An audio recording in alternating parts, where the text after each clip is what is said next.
एक बार बादशाह अकबर के राज्य में चाटूलाल नाम का एक सेठ रहता था। वो सेठ बहुत ही कंजूस था। हर काम में वो ज्यादा से ज्यादा पैसे बचाने की कोशिश करता था। अजी सुनते हो, घर का राशन खत्म हो गया है, मुझे पैसे दीजिए, मैं बाजार जाके राशन ले आऊंगी। अरे अभी थोड़े दिन पहले तो तुम राशन लेके आई थी, इतनी जल्दी कैसे खत्म हो गया? खाना काम खाया करो, राशन बचाओ और पैसे बचाओ। और कितना कम खाए, हर चीज पे तो आपने ताला लगा रखा है, कुछ खाने भी नहीं देते। अब क्या खाना, बिल्कुल बंद कर दे। अगर हो सकता हो तो एक समय का बंद कर दो, इससे बहुत पैसे बचेंगे। सेठ की ये बातें सुन के उसकी पत्नी बहुत गुस्सा हो जाती है और कहती है, एक दिन आपकी ये कंजूसी हमको जान से मार देगी। इतने में अंदर से कुछ टूटने की आवाज आती है। जब दोनों अंदर जाते हैं तो देखते हैं कि उनके बेटे ने एक मटकी फोड़ दी। सेठ बहुत गुस्सा हो जाता है और कहता है, ये लड़का एक दिन मुझे कंगाल कर देगा, मेरा बहुत नुकसान करता है। अरे ये एक मटकी ही तो है, इसके टूटने से भला कंगाल कैसे हो जाओगे? अरे बूंद बूंद से ही सागर भरता है। इस तरह मेरा नुकसान करके तुम दोनों माँ बेटा मुझे बर्बाद कर दोगे। ये सुन के उसकी पत्नी बहुत गुस्सा हो जाती है और कहती, आप इसके लिए कोई अध्यापक क्यों नहीं रख लेते जो इसको सही गलत पढ़ा सके? अरे तुम पागल हो क्या? फिर अध्यापक को भी पैसे देने पड़ेंगे। मुझे बर्बाद करने की कसम खा रखी है क्या? एक अध्यापक इसको सही गलत की पहचान करवाएगा, वो सब सीख के ये आगे आपका नुकसान नहीं करेगा। ये सुन के सेठ को उसकी पत्नी की बात समझ आने लगी। वो सोचने लगा, क्यों ना मैं कुछ तरकीब लगाऊं जिससे मुझे इसके लिए अध्यापक भी मिल जाए और मुझे उसे पैसे भी ना देने पड़े।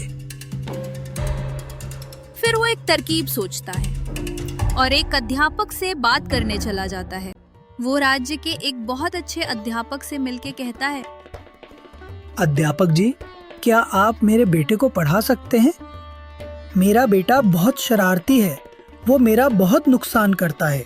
आप उसे अच्छा आचरण सिखाएं। मैं आपके बेटे को पढ़ा तो दूंगा, लेकिन उसके लिए मैं आपसे 10 सोने की मोहरें लूंगा। ये सुन के सेठ अध्यापक को कहता है, मैं आपको 9 सोने की मोहरें दूंगा और आपका खाना हमारे घर से होगा, इससे आपको और फायदा होगा। ये सुन के अध्यापक 9 मोहरों में पढ़ाने के लिए तैयार हो जाता है। अगले दिन से अध्यापक हर रोज सेठ के बेटे को पढ़ाता है और उसे अच्छा आचरण सिखाता है। 1 महीने बाद वो जब सेठ से 9 सोने की मोहरें मांगता है तो सेठ कहता है, अध्यापक जी, मैं कहाँ भागा जा रहा हूँ? आप मेरे बेटे को अच्छे से पढ़ाते रहिए, आपको आपका मेहनताना जरूर मिलेगा। अध्यापक सेठ की बात पे भरोसा कर लेता है और उसके बेटे को पूरी ईमानदारी से पढ़ाता रहता है। इस तरह करते करते 3 महीने बीत जाते हैं, लेकिन अध्यापक को कोई पैसा नहीं मिलता। एक दिन वो सेठ को कहता है, सेठ जी, 3 महीने हो गए मुझे आपके बेटे को पढ़ाते हुए, लेकिन आपने मुझे अभी तक मेरा मेहनताना नहीं दिया है। मुझे भी अपना घर चलाना है, कृपया आप मुझे मेरा 3 महीने का मेहनताना दे दीजिए। ये सुन के सेठ अध्यापक को कहता है, अध्यापक जी, अगर मैं आपके मेहनताने का हिसाब करने लगूंगा तो उल्टा आपको मुझे पैसे देने पर जाएंगे। सेठ जी, ये कैसी बातें कर रहे हैं आप? मैंने आपके बेटे को 3 महीने तक पढ़ाया है, लेकिन आपने मेरे को एक भी पैसा नहीं दिया, तो मैं उल्टा आपको पैसे कैसे दूं? अध्यापक जी, आपके खाने का खर्च बहुत ज्यादा है। मैं हर महीने आपके खाने के ऊपर बहुत ज्यादा मोहरें खर्च करता हूँ। इस हिसाब से तो आपको मुझे पैसे देने चाहिए, लेकिन मैं फिर भी आपसे कोई पैसा नहीं मांग रहा हूँ। हमारा कोई हिसाब बाकी नहीं है, आप जा सकते हैं। ये सुन के अध्यापक बहुत उदास हो जाता है और वहाँ से चला जाता है। रास्ते में अध्यापक को साहिल नाम का एक आदमी मिलता है। वो अध्यापक को इतना उदास देख के पूछता है, अध्यापक जी, क्या हुआ, आप इतने उदास क्यों हो? क्या बताऊं साहिल जी, मैं सेठ चाटूलाल के घर उसके बेटे को पढ़ाने जाता था। मैंने 3 महीने तक उसके बेटे को पढ़ाया, लेकिन सेठ ने मुझे मेरा मेहनताना देने से मना कर दिया। ये सुन के साहिल ने अध्यापक से कहा, आप राजा से उसकी शिकायत कर दीजिए। बादशाह अकबर आपको आपका मेहनताना जरूर दिलवाएंगे। ये सुन के अध्यापक को उम्मीद की एक किरण दिखाई देती है। वो सीधा बादशाह अकबर के दरबार में जाता है और बादशाह अकबर को सारी घटना विस्तार से बताता है।